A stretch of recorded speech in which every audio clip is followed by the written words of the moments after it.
आज के इस मुख्तसर वीडियो में हम जिक्र करते हैं गदीर खुम का वाक़या क्या है।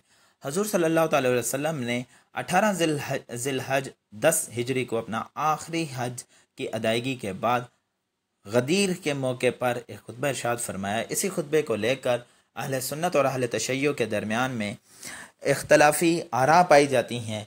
आइए इन दो ग्रोहों, दो तबकात का मौक़िफ़ जानने की कोशिश करते हैं। तो सबसे पहले जिक्र करते हैं अहले सुन्नत का मौक़िफ़। अहले सुन्नत जिन्हें आम तौर पर सुन्नी कहा जाता है। अहले सुन्नत गदीर खुम के पस मंज़र में एक और वाक़या पेश करते हैं जिसे सुन्नी रवायात में भी दर्ज किया गया है कि हज़ूर सल्लल्लाहु अलैहि वसल्लम ने हज़रत अली को वाली यमन बनाकर भेजा और लोगों के माबैन माल गनीमत तकसीम करने को कहा। तकसीम को लेकर कुछ लोगों ने हज़रत अली पर एतराज़ करना शुरू कर दिया।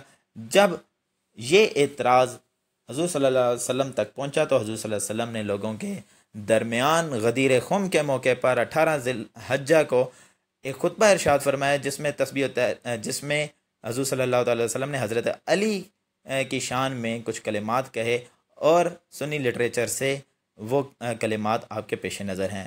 हज़ूर सल्लल्लाहु अलैहि वसल्लम ने इरशाद फरमाया मन कुन्तु मौला फ़अलियुन मौला हो, कि जिसका मैं मौला उसका अली मौला। और जब ये कलिमात हज़रत उमर ने सुने तो आपने भी हज़रत अली को मुबारकबाद पेश की और फरमाया कि आज से आप तमाम मोमिन मर्द और औरत के मौला हैं। अब पेश नज़र है अहले तशय्युअ का मौक़िफ़। अहले तशय्युअ के यहाँ गदीर खुम के हवाले से एक मुफस्सल खुतबा मिलता है जो कि सुन्नी रवायात में नहीं मिलता। तो आपके पेश नज़र एक आयत का तर्जुमा है जो सूरह माइदा आयत नंबर 67 है, जिसके मुतल्लिक अहले तशय्युअ मानते हैं कि ये आयत हज़रत अली की खिलाफत और इमामत के बारे में नाजिल हुई है। इसी खुतबे के एक और जगह पर है कि जिब्रील 3 बार मेरे पास खुदावंदे सलाम परवरदिगार का ये हुक्म लेकर नाजिल हुए कि मैं इसी मुकाम पर ठहर कर सफ़ेद व सयाह को ये इतला दूँ कि अली इब्न तालिब मेरे भाई वसी जानशीन और मेरे बाद इमाम हैं। यह हज़ूर सल्लल्लाहु अलैहि वसल्लम उसी खुतबे में इरशाद फरमाते हैं। इसी खुतबे में एक और जगह पर है जिसका मैं मौला उसका अली मौला, और अली मेरा भाई है, वसी भी है, उसकी विलायत का हुक्म अल्लाह की तरफ से मुझ पर नाजिल हुआ है। यानी विलायत अली अल्लाह ताला की तरफ से नाजिल करदा है। एक और जगह पर है अय्युहन्नास मैं पैगम्बर हूँ और अली मेरे जानशीन है। अय्युहन्नास आगाह हो जाओ मैं पैगम्बर हूँ और अली मेरे बाद इमाम और वसी हैं और उनके बाद के इमाम उनके फर्जंद हैं। आगाह हो जाओ कि मैं उनका बाप हूँ और वो उसके सुलब से पैदा होंगे। इसके बाद एक और जगह पर है जो कि इसी खुतबे का हिस्सा है। अय्युहन्नास जो अली की बैत, उनकी मोहब्बत और उन्हें अमीरुल मोमिनीन कहकर सलाम करने में सबकत करेंगे वही जन्नतुन नईम में कामयाब होंगे। तो यहाँ पर भी हज़ूर सल्लल्लाहु अलैहि वसल्लम ने हज़रत अली की बैत का और उनकी इमामत का ऐलान किया है।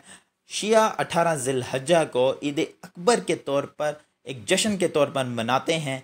ईरान और जहाँ जहाँ शिया बसते हैं वहाँ इस तारीख़ को ईद अकबर के तौर पर सेलिब्रेट करते हैं। वाज़ेह रहे कि अहले सुन्नत मौला का तर्जुमा मददगार लेते हैं और अहले तशय्युअ मौला का मदद विलायत यानी इमामत लेते हैं, यानी पहले खलीफा हज़रत अली हैं, जबकि सुन्नी ऐसा हरगिज़ नहीं मानते। सुन्नियों के यहाँ हज़रत अबू बकर पहले खलीफा हैं। और रवायत में जो लफ्ज़ मौला इस्तेमाल हुआ मन कुन्तु मौलाहु फ़हाज़ा अलीयुन मौला, तो इससे मुराद मददगार लेते हैं। तो ये बुनियादी फ़र्क है। शिया समझते हैं कि इस खुतबे में गदीर में हज़ूर सल्लल्लाहु अलैहि वसल्लम ने सराहत के साथ हज़रत अली अलैहिस्सलाम की खिलाफत, इमामत और विलायत का बरमला इजहार किया है, जब्कि सुन्नियों के यहाँ ये शुरूहात मिलती हैं कि इससे